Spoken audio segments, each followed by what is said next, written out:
Om Namo Bhagavate Vasudevaya. Om Namo Bhagavate Vasudevaya.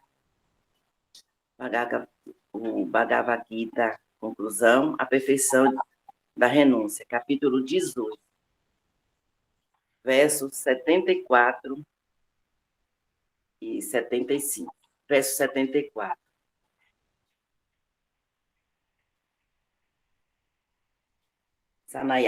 Sanjaya disse, assim foi que eu ouvi a conversa entre duas grandes almas, Krishna e Arjuna.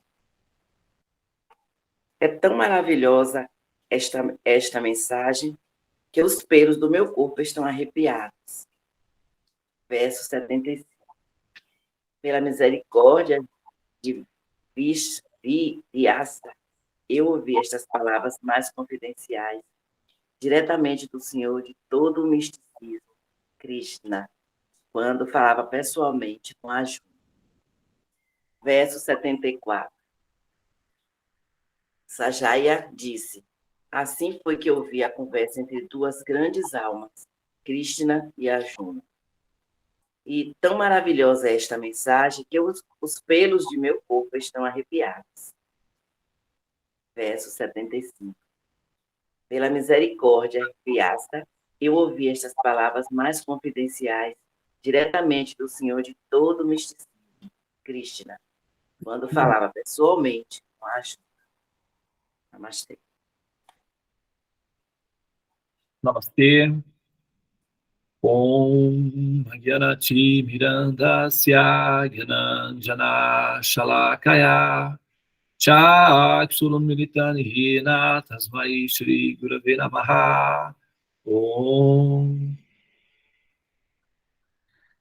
Muito bem, então eu vou fazer a leitura do verso em sânscrito para a Bhagavad Gita, capítulo 18, a perfeição da renúncia, a conclusão, né, que é a perfeição da renúncia, capítulo 18, verso 74. Muito obrigado, né, aí a nossa querida sacerdotisa, a Kátia, por ter feito os gotas védicas. Também muito obrigado à nossa querida Devi, que nos conduziu maravilhosamente nos caminhos dos mantras. Namastê. Então agora vou fazer a leitura do verso em sânscrito.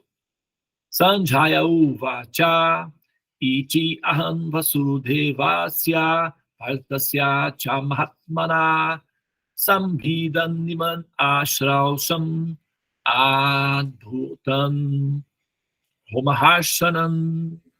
Om. Muito bem, pessoal, olha só a tradução aqui, tá?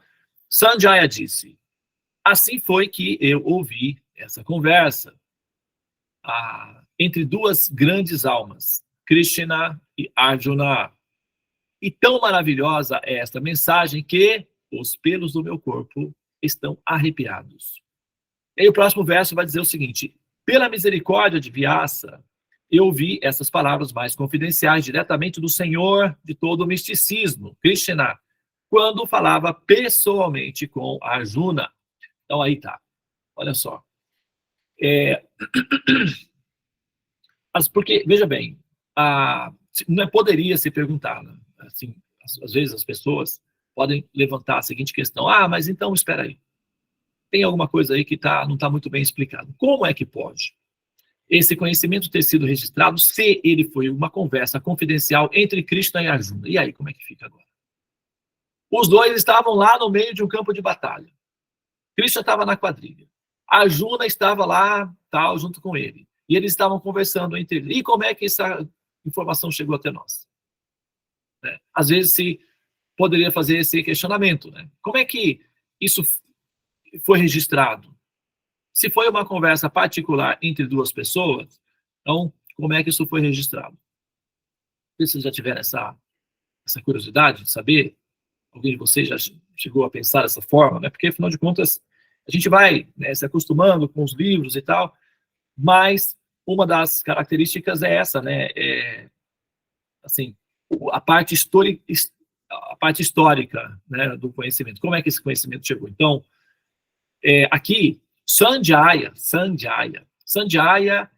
Vamos colocar assim, para a gente aqui no Brasil, seria uma espécie de Chico Xavier. Seria o equivalente do Chico Xavier. Tá? Aqui o Sanjaya, os yogis, eles possuem poderes místicos chamados siddhis. Siddhis são poderes místicos, né? E o Sanjaya, ele era um yogi muito, muito austero e muito iluminado, um yogi muito avançado. O rei Dhritarashtra foi pessoalmente convocar esse yogi para que viesse até o palácio para executar yagyas, cerimônias auspiciosas, enquanto estivesse acontecendo a batalha de Kurukshetra. E esse yogi, chamado Sanjaya, era conhecido na época como um vidente, ou uma pessoa capaz de ouvir ou ver o que estava acontecendo a longa distância. Então ele entrava em transe místico e poderia descrever a situação online. Seria transmissão online. Então, nesse momento, no palácio, os brahmanas, que são os sacerdotes, escribas, os escritores, se organizaram, então, ao entorno do Sanjaya durante o processo do início da batalha de Kurukshetra. Por quê? Essa batalha esse épico seria registrado online, tanto por escritores que estavam lá no campo de batalha, fazendo o registro dos eventos históricos que estavam acontecendo durante a batalha de Kurukshetra, como também no palácio, o rei Dhritarashtra, ele era cego.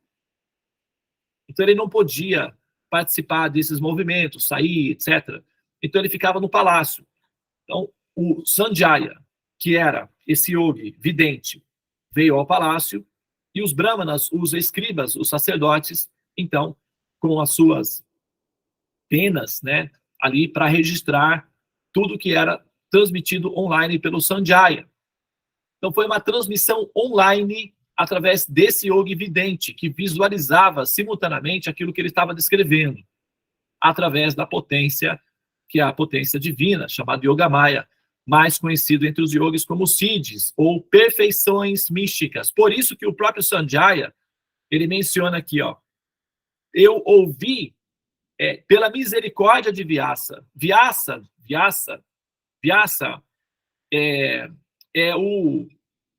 também é outro yogi, anterior ao Sanjaya, que compilou o conhecimento védico, registrou formalmente, deixou sistematizado, criou uma biblioteca do conhecimento védico, Sanjaya.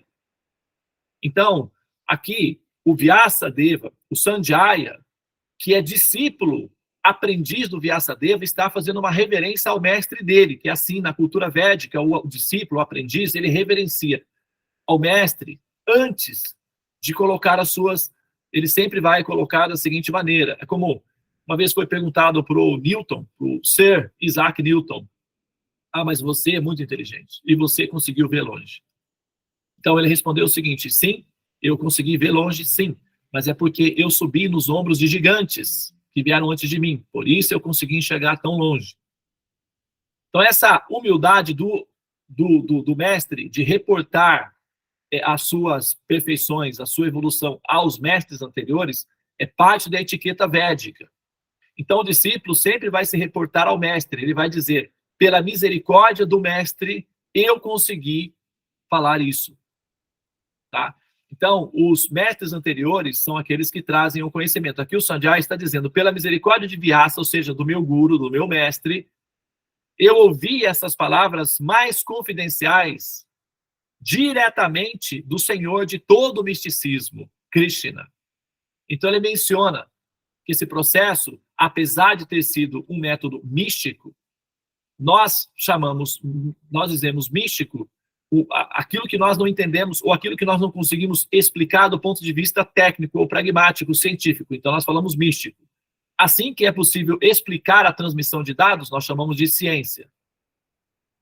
Tá? Então, o método que o Sanjaya está mencionando aqui do ponto de vista da explicação técnica, místico. Então, Krishna é o senhor de todo o misticismo, ou Krishna é o senhor de toda a magia, de toda a ciência, de todos os métodos possíveis, e aqueles que estão fora do radar da nossa inteligência atual, os métodos místicos. Então, Krishna, o senhor do misticismo, eu ouvi pessoalmente. Como ele ouviu pessoalmente se ele estava no palácio? Então, esse método é através de vidência. Ele era um vidente, chamado... Nos Vedas, os videntes são chamados de brigos. Brigos, que significa videntes, aqueles que podem ver. Por exemplo, os astrólogos védicos, utamas, eles também são chamados brigos. Eles também podem ver. Só que como é que eles veem? Eles veem através da criptografia, que é o sistema de astrologia. Há uma classe de brigos que não vê, não precisa da criptografia para ver. Ele simplesmente fecha os olhos e vê. Só que o que ele vê é confirmado no mapa. Se o que o brigo está vendo não está confirmado no mapa, então pode ser que a pessoa não seja um brigo autêntico. Pode ser que ele seja apenas um aventureiro, como existem tantos por aí. Por isso é necessário ter a confirmação dos dados. Então, os sacerdotes que estavam ali presentes não eram apenas escritores assim, neófitos, eles eram altamente versados nas escrituras.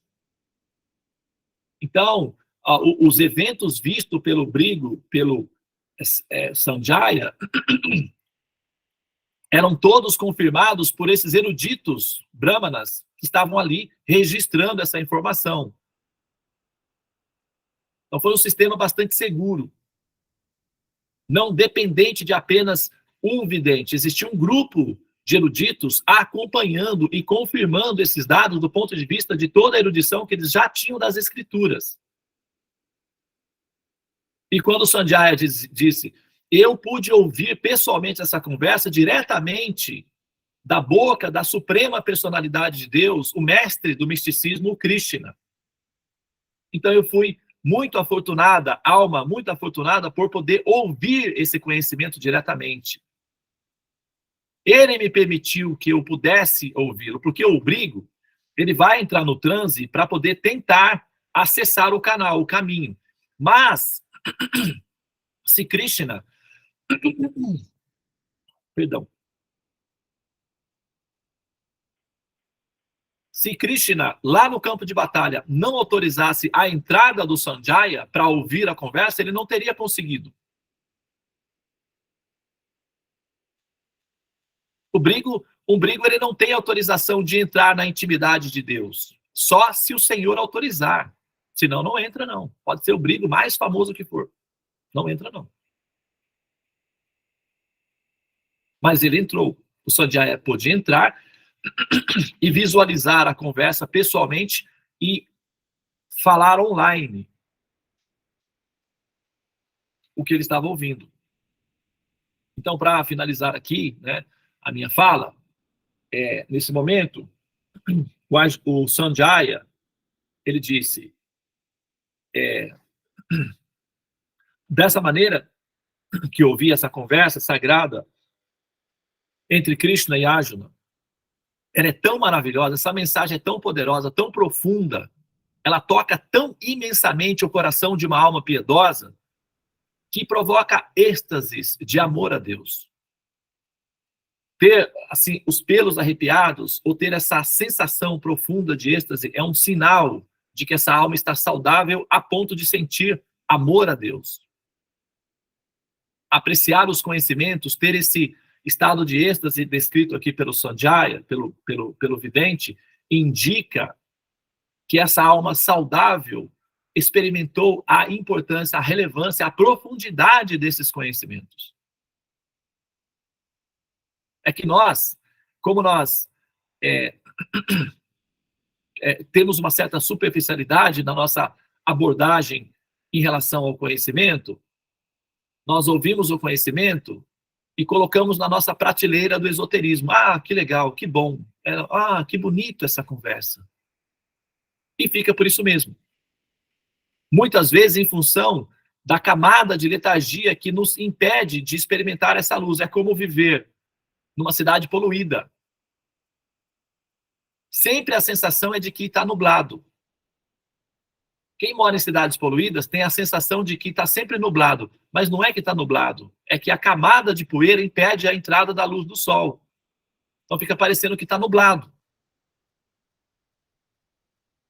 Semelhantemente, as almas que são letárgicas e que cultivam a letargia, elas têm uma camada de escuridão cobrindo elas. E essa luz tem dificuldade de chegar até elas.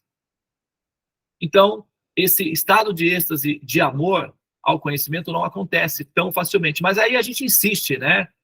A gente vai insistindo.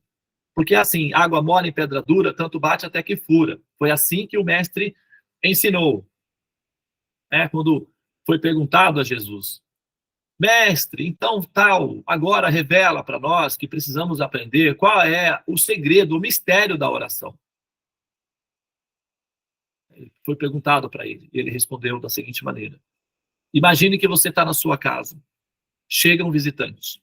Você não tem nada para oferecer para comer para o seu visitante, ao seu parente. Então você vai ao seu vizinho e bate na porta do seu vizinho. É à noite, o seu vizinho está dormindo, ele não quer ser incomodado. Você bate. Ele lá de dentro diz: o que foi que você quer, vizinho? Então você responde: preciso de pão. Tenho um hóspede e não tenho o que oferecer. Por favor, conceda-me pão. O vizinho, então, que está lá dentro, vai dizer: por favor, não me importune, vá para sua casa, eu estou com sono. Mas aí você, que é necessitado, vai insistir e bater novamente.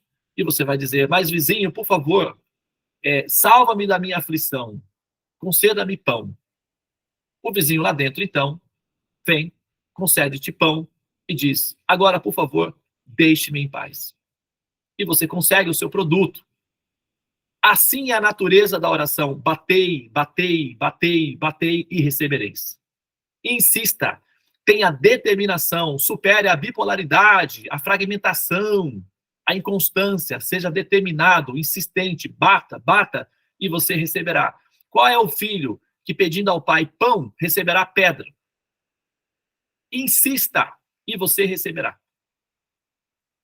Mas tem que ter insistência, porque a insistência indica que você está convicto daquilo que você quer.